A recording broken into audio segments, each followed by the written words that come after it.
আসসালামু আলাইকুম, সবাইকে শুভেচ্ছা জানাচ্ছি। মাসুম মাহবুব দেখছেন ওপেন দ্য ইউটিউব চ্যানেল এবং মাসুম মাহবুব ফেসবুক পেজ। সকালের লাইভ সেশনে আপনাদের সবাইকে আবারও শুভেচ্ছা জানাচ্ছি। আমার হাতে যে ব্রেকিং খবরগুলো আছে আমি সংক্ষিপ্ত সময়ের মধ্যে চাইবো আপনাদের সেই খবরগুলো দিয়ে দিতে। আমার অনেক দর্শক আমাকে বলেছেন যে একটি লাইভকে বড় না করে বারবার লাইভে আসতে। আপনি আপনাদের মতামত চাই, আপনারা কোনটা চান? আমি চাই যে একটার মধ্যে কম্পাইল করলে অনেকগুলো খবর দিতে, হয়তো দিনে 3 বার আপনাদের লাইভের মাধ্যমে জানাবো, সকাল, দুপুর, রাত। আপনাদের যদি কোনো মতামত থাকে যে 2 ঘন্টা, 2.5 ঘন্টা, 1 ঘন্টা পর পর ছোট ছোট আকারে লাইভ, কারণ এতে অনেক যারা কাজ করেন বিভিন্ন জায়গায় তারা এই লাইভগুলো দেখতে পারেন না, কারণ প্রতি মুহূর্তে এই আপডেটগুলো আমি দিতে থাকলে অনেকেই কাজের মধ্যে লাইভগুলো দেখতে পারবেন না, কাজ করছে। তারা সাধারণত চান যে একটা নির্ধারিত টাইমে সকল খবরগুলো একসাথে দেখতে। আপনাদের মতামত দেখার অপেক্ষায় আছে আমি। আপনারা জানাবেন অবশ্যই। আপনাকে শুনতে এবং দেখতে পাচ্ছেন আমাকে একটু কমেন্ট করে জানান।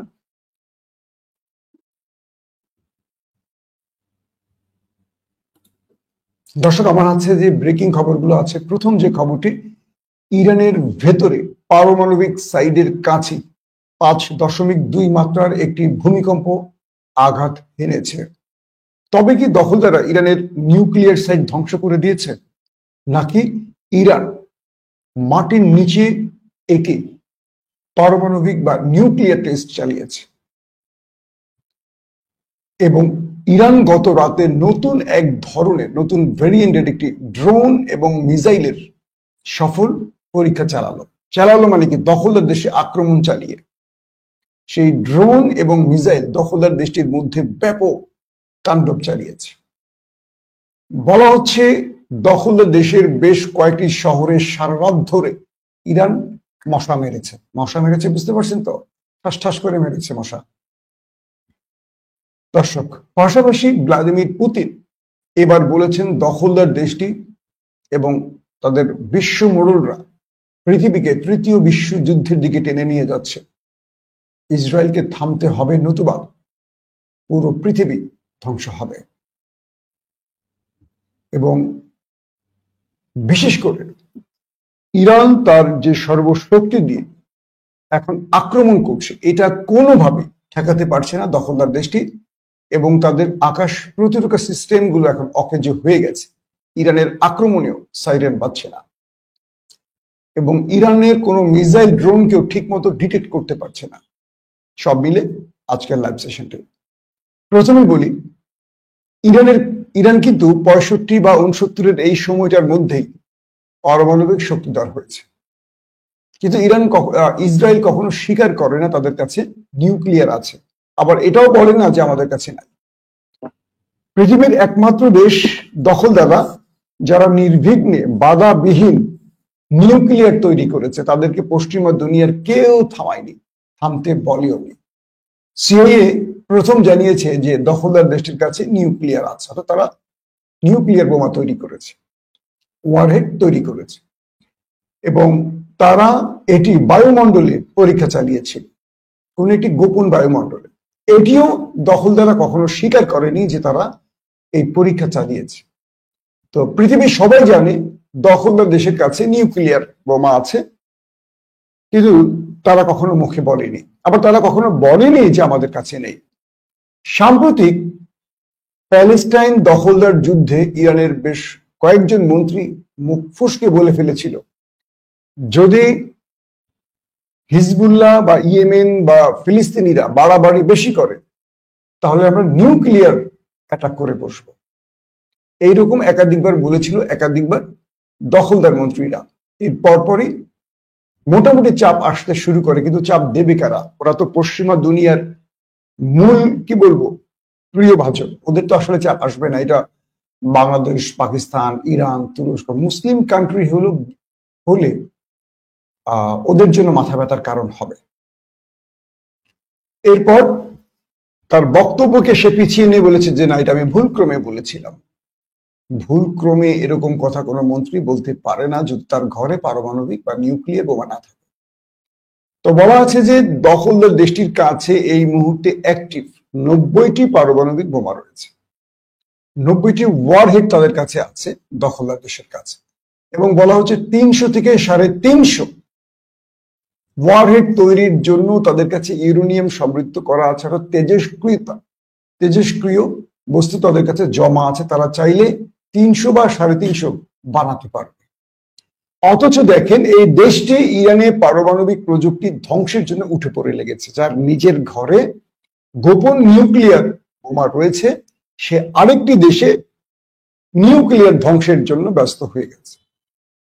পৃথিবীর একটি দেশ প্রশ্ন করেছে, America, Canada, Britain, France, German, Spain, Ireland, Australia বা ভারত, যত রাষ্ট্র আছে তারা কখনো প্রশ্ন করেছে, মিস্টার নেতানিয়াহু, তোমার ঘরে কি করে নিউক্লিয়ার বোমা রয়েছে? যদি না থাকে তাহলে IAEA কে পরিদর্শনের সুযোগ দাও, আমরা ডিমোনাতে যাই, ডিমোনাতে গিয়ে দেখি তোমার ডিমোনাতে কি কি লুকানো আছে। অদ্ভুত ব্যাপার। এই প্রশ্ন বা এই জিজ্ঞাসা কেউ কখনো ইসরায়েলকে করে না। যার ঘরে অবৈধ সন্তান, সে অন্যের বৈধ সন্তানকে নিয়ে প্রশ্ন তোলে, এই বাচ্চা কবে হলো, কিভাবে হলো, এ বাচ্চার মাকে, বাবাকে, আদৌ কি বাচ্চা হয়েছে কিনা, কোন গর্তে হয়েছে, কোন পেটে হয়েছে, কি কালারের হয়েছে, ছেলে নামে। আন্তর্জাতিক অর্থাৎ IAEA বলছে ইরানের কাছে এখন পর্যন্ত ইরান কোনো পারমাণবিক বা নিউক্লিয়ার বোমা তৈরি করেনি, কিন্তু ওরা বলছে ইরান তৈরির খুব কাছে। বিভিন্ন ছুতো খোঁজে ইরানের উপর একটা করে দখলদাররা। তো ইরান বারবার বলেছিল, খবরদার, সাবধান হও, আমাকে ছোঁয়ার আগে চিন্তা করো, চিন্তা করো, চিন্তা করো। যখন ছুঁয়ে দিচ্ছে ইরানকে, ইরান তো এখন ধুমায় শুরু। এখন তারা পশ্চিমা দুনিয়ার কাছে ছুটে যাচ্ছে যে ভাই আমারে বাঁচাও, আমারে বাঁচাও, ইরান তো আমার খায়া ফেলাই। আসেন লেটেস্ট খবর কি বলছে। বলা হচ্ছে যে ভ্লাদিমির পুতিন বলছেন দখলদাররা যা শুরু করেছে এটা এখানে থেমে যাবে না, এবং তার মোড়ল বাবা ট্রাম্প যা শুরু করেছে, তিনি যেভাবে মধ্যপ্রাচ্যে সবকিছু প্রস্তুত করছে, অস্ত্র, সেনা, রসদ বৃদ্ধি করছেন, এটা তৃতীয় বিশ্বযুদ্ধের দিকে যাচ্ছে। আমি দেখছি এটা তৃতীয় বিশ্বযুদ্ধের দিকে যাচ্ছে। এবং দখলদাররা যে প্রতিক্রিয়া বা প্রক্রিয়ায় ইরানের নিউক্লিয়ার, শান্তিপূর্ণ নিউক্লিয়ারকে থামাতে চাইছে, এটা এই দুটো দেশের মধ্যে সীমাবদ্ধ থাকবে না, ছড়িয়ে পড়বে আরো অন্যান্য দেশের মধ্যে। তার মানে এখানে রাশিয়া, চীন জড়িয়ে যেতে পারে, কারণ ইরান ক্ষতিগ্রস্ত হওয়া মানে এই দুটো দেশের জন্য অনেক বড় ক্ষতি। তারা তাদের স্বার্থে ইরানের পাশে দাঁড়াবে, এমনটি বোঝা যাচ্ছে। তো ভ্লাদিমির পুতিন হালকা মেজাজি লোক না, তিনি বেফাস কথা খুব কম বলেন, ট্রাম্পের মতো না। তার এই বক্তব্যে বোঝা যাচ্ছে বড় কিছুর আভাস পাওয়া যাচ্ছে। দর্শক, এবার আসছি, ইরান কি নিউক্লিয়ার টেস্ট করলো নাকি ইরানের নিউক্লিয়ার সাইট ধ্বংস হলো?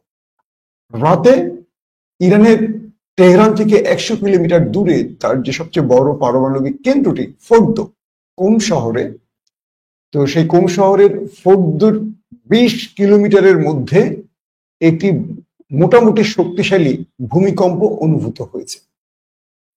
এটি অনুভূতি রিক্টার স্কেলে এর মাত্রা ধরা হয়েছে 5.2। প্রশ্ন হলো, নিউক্লিয়ার সাইডের এত কাছে এই ধামাকাটি কেন হলো? এটি কি ইরানের কোন নিউক্লিয়ার সাইটকে শত্রুরা মাটির নিচ থেকে ধ্বংস করে দিল? আবার এটিও প্রশ্ন উঠেছে, ইরান কি কোনো নিউক্লিয়ার বোমার পরীক্ষা চালালো কিনা? সবচেয়ে বেশি প্রশ্ন আসছে যে ইরান এটি পরীক্ষা চালিয়েছে কিনা। সেই ফোর্দো থেকে 20 কিলোমিটার দূরে, এবং এটার মানে উৎপত্তি স্থলটাকে দেখানো হচ্ছে পারমাণবিক প্রকল্পের খুব কাছে, ফোর্দোর খুব কাছে। এটি নিয়ে এখন বিশ্বময় আলোচনা।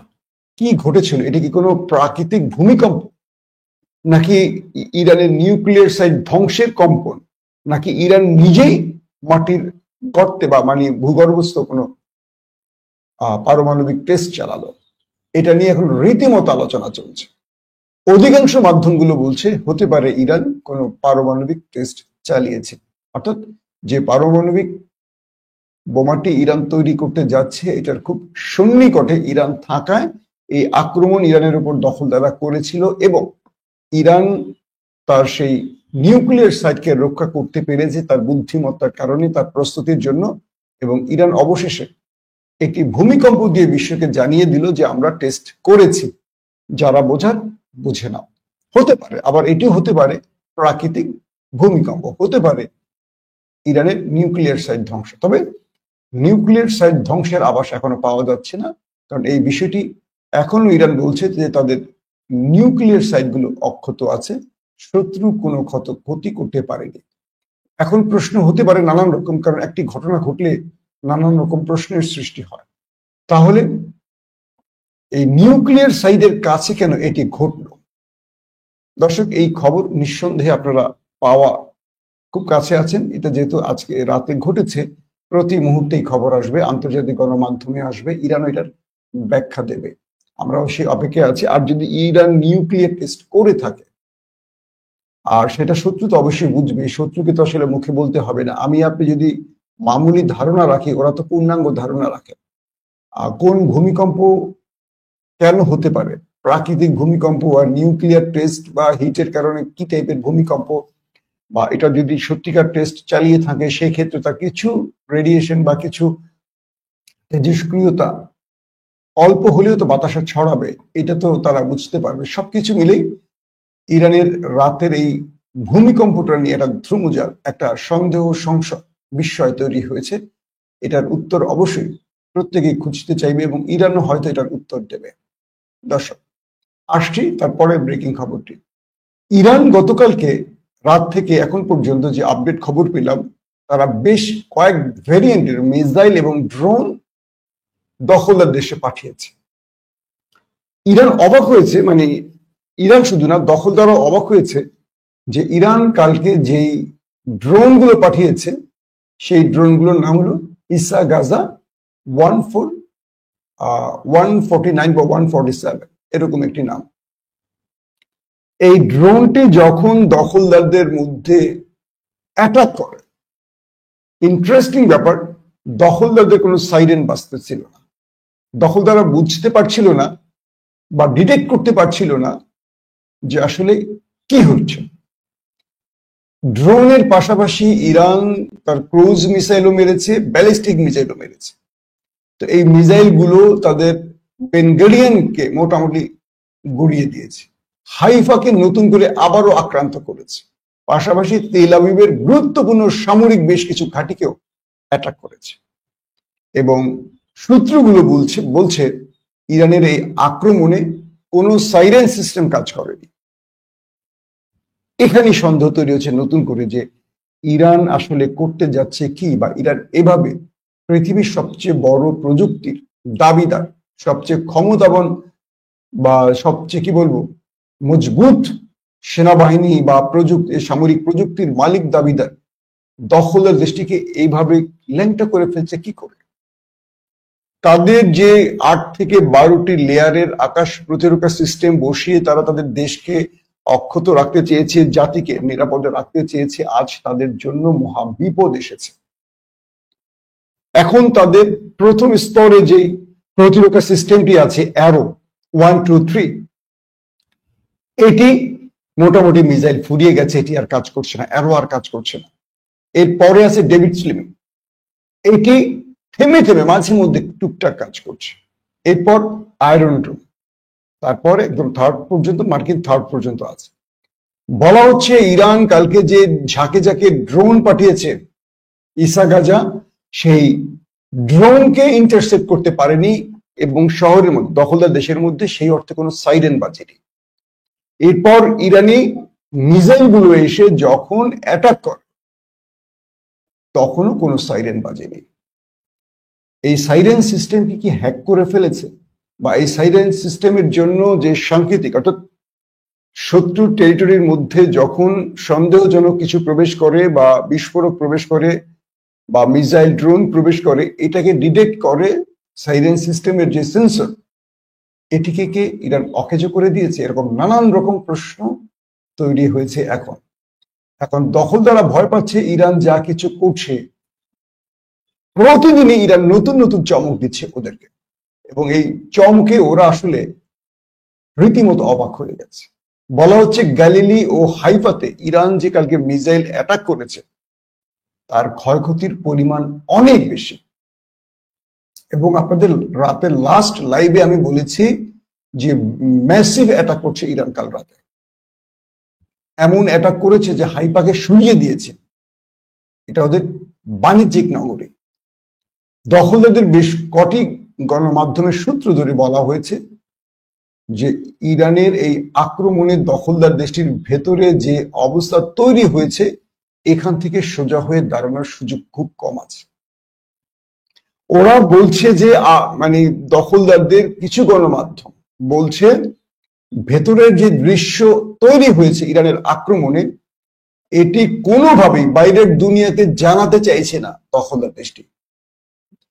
বিদেশি সাংবাদিকরা যারা ধরেন বিভিন্ন মানে ওদেরই মিত্ররা, ফ্রান্সের সাংবাদিক বলি, জার্মানির সাংবাদিক বলি, ব্রিটেনের সাংবাদিক বলি, যারা দখলদার দেশটির ভেতরে আছেন তারা যখন ক্যামেরা নিয়ে মুভ করছেন তখন তাদের সরাসরি বাধা দেওয়া হচ্ছে, ক্যামেরা কেড়ে নেওয়া হচ্ছে, সব ফুটেজ ডিলিট করে দেওয়া হচ্ছে, তাদের গায়ে হাত তোলা হচ্ছে, বাধা দেওয়া হচ্ছে, হুমকি দেওয়া হচ্ছে, এরকম ভিডিও তারা রিলিজ করছে। কেন? ভেতরে এই পরিমাণ ক্ষয়ক্ষতি হয়েছে, ভিতরে এই পরিমাণ তাণ্ডব চলেছে যে ভিডিওগুলো পৃথিবীকে দেখাতে চাইছে না। আমরা সোশ্যাল মিডিয়ায় ঘুরে ফিরে যা দেখছি খুব বেশি দেখছি না, আমরা দেখতে পাচ্ছি ভবনগুলো গুড়ে গেছে, কিছু মিসাইল অ্যাটাক, কিন্তু ইরান আজকে নবম দিনে, যুদ্ধের নবম দিনে কাল রাতে যে ম্যাসিভ অ্যাটাক করেছে কিছু ভিডিও আমরা দেখার সুযোগ পেয়েছিলাম, কয়েকটি মানে সেখানকারই জনগণ রিলিজ করেছে, অর্থাৎ ইসরায়েলে থাকা যারা জনগণ তারাই ভিডিও করেছে, কোন গণমাধ্যম সেভাবে দেখাতে পারে না। তো ইসরায়েলের সবাই তো আর ইহুদি না, সেখানে মুসলিমরাও আছে, তারা বিভিন্ন ফেক আইডি থেকে এই ভিডিওগুলো পাঠাচ্ছে, সেগুলোকে আল জাজিরা বা টিআরটি ওয়ার্ল্ড বা আন্তর্জাতিক গণমাধ্যম লুফে নিচ্ছে। কারণ ভেতরে আল জাজিরার সমস্ত নেটওয়ার্ক বন্ধ করে দিয়েছে, আল জাজিরা প্রদর্শন বন্ধ, দেখা বন্ধ, নিষিদ্ধ করে দিয়েছে। টিআরটি ওয়ার্ল্ডের এদের সাংবাদিকদেরকে গ্রেফতার করা হচ্ছে, এদেরকে আটক করা হচ্ছে, বহু সাংবাদিককে ওরা গ্রেফতার করছে। প্রশ্ন হলো বিদেশি সাংবাদিকদের কেন গ্রেফতার করছে? এই কেনের উত্তর খুঁজলেই আপনারা বুঝতে পারবেন দখলদার দেশের মধ্যে ইরান যা করেছে এইটা হয়তো ইরান দেখতে পাচ্ছে না। মানে ইরানকে যদি এখন চীন স্যাটেলাইট ইমেজ পাঠিয়ে সহযোগিতা করে তাহলে বুঝতে পারবে, কিন্তু ইরান তার টার্গেট গুলোতে হিট করছে, 2000 কিলোমিটার দূর থেকে এত নির্ভুলভাবে ইরান আক্রমণ করছে, এটা মোটামুটি অবাক করার বিষয়। সবচেয়ে ইন্টারেস্টিং ব্যাপার, রজব তৈয়ব এরদোয়ান চমৎকার একটি কথা বলেছেন। তিনি বলেছেন ইরান দখলদার দেশের একটি হাসপাতালে আক্রমণ করায় ওরা যে মানবিকতার বুলি আওড়াতে শুরু করেছে, ওদেরকে মনে রাখতে হবে পুরো গাজার মধ্যে শত শত হাসপাতাল কারা ধ্বংস করেছে। এরদোয়ানের মতো একজন নেতা বলছেন যে ওরা আজ ইরানের আক্রমণে একটি হাসপাতাল ক্ষতিগ্রস্ত হওয়ার কান্নাকাটি শুরু করেছে, কিন্তু ওদের মনে রাখতে হবে গাজাতে শত শত হাসপাতাল ওরা একদম গুড়িয়ে দিয়েছে। তখন কি ওদের এই হাসপাতালটির কথা মনে, এই গাজার হাসপাতালের চেহারাটা চোখে ভাসেনি যে এই হাসপাতাল একটি মানবিক জায়গা, মানুষ এখানে চিকিৎসা নেয়? ইরান কি করছে? গাজার পলিসিটি তারা অবলম্বন করছে, মানে গাজারা দখলদারদের। ইরান এখন চুপিসারে মানে গাজার সাথে যে আচরণগুলো করেছিল, ওরা গাজার মসজিদে আক্রমণ করত, গাজার বিভিন্ন ধর্মালয়ে আক্রমণ করত, ওরা হাসপাতালে আক্রমণ করত, করে বলতো ওই হাসপাতালের নিচে হামাসের আন্ডারগ্রাউন্ড ছিল, সেখানে অস্ত্র ছিল, হামাস সদস্যরা ছিল, সেই জন্য আমরা হাসপাতালে আক্রমণ করেছি। মসজিদে আক্রমণ করে, মাদ্রাসায় আক্রমণ করে, বিভিন্ন মন্দির প্যাগোডে আক্রমণ করে বলতো ওটার নিচে হামাসের সুরঙ্গ ছিল তাই আক্রমণ করেছে। বিগত 2 বছর ধরে ওরা এভাবে মিথ্যাচার করেছে। এবার সেই কাজটি করছে কে? ইরান। ওদের বিভিন্ন গবেষণা কেন্দ্রে আক্রমণ করে বলে ওটার পাশেই ইসরায়েলের গোপন আস্তানা ছিল। যেই হাসপাতালটিতে আক্রমণ করেছে বলছে হাসপাতালের চারপাশে ওদের গোয়েন্দাদের, মোসাদ, সিনব্যাদ বা সেনা গোয়েন্দাদের ঘাঁটি ছিল, সেই জন্য আমরা আক্রমণ করেছি, আমরা হাসপাতালে করিনি। ওরা 2 বছর ধরে মিথ্যাচার করেছে, বিশ্ব শুনে এসছে। এবার ওরা যা বলছে, জনগণ বলতেছে তোমরাই তো গাজাতে কাজ করছো, এখন তোমরা কি করে বলো? অর্থাৎ নেতানিয়াহুর এই বক্তব্যগুলো এখন আর বিশ্ববাসীর কাছে বিশ্বাসযোগ্য হচ্ছে না, ওই যে রাখাল আর বাঘের গল্পের মতো। তো ইরান যে নতুন ভেরিয়েন্টের ক্লাস্টার ওয়ারহেড সিস্টেমের যে মিসাইলটি ছুড়েছে, কালকে একটি পরিসংখ্যানে বলছে দখলদারদের গণমাধ্যম, এই মিসাইলটি যখন হিট করে তার আশপাশে 40 থেকে 30টি স্থানে ভেরিয়েন্ট মিসাইল বিস্ফোরণ ঘটে। বুঝেননি? একটি বড় মিসাইল এসে একটা মূল টার্গেটকে হিট করবে, করার পর এটার ভেতরে থাকা আরো 40টি বা 20টি বা 30টি ছোট আকারের মিসাইল এখান থেকে বেরিয়ে আসবে, বেরিয়ে এসে প্রায় 8 কিলোমিটার অঞ্চল তাণ্ডব চালাবে সেই মিসাইল, মানে পুরো 8 কিলোমিটারকে পুরো লন্ড ভন্ড করে দেবে। তো ইরান তার লাস্ট নাইট একটি মিসাইলের কথা বলছেন, একটি মিসাইল অ্যাটাক চালিয়েছে ইরান। সে মিসাইল একটি, কিন্তু এত ব্যাপক ক্ষতি করলো কি করে? তখন তার যেই মানে মিসাইল ধ্বংসের পর তার ধ্বংসাবশেষ থেকে দখলদাররা এটা বুঝলো যে এখানে 40টির মতো বা আরো বেশি বা আরো কম মিসাইল অন্তর্ভুক্ত ছিল। এক মিসাইলে 20টি বা এক মিসাইলে 30টি বা এক মিসাইলে 40টি মিসাইলকে সেট করা আছে, বা আরো কম হবে, এক একটা ধরন এক এক রকম হবে।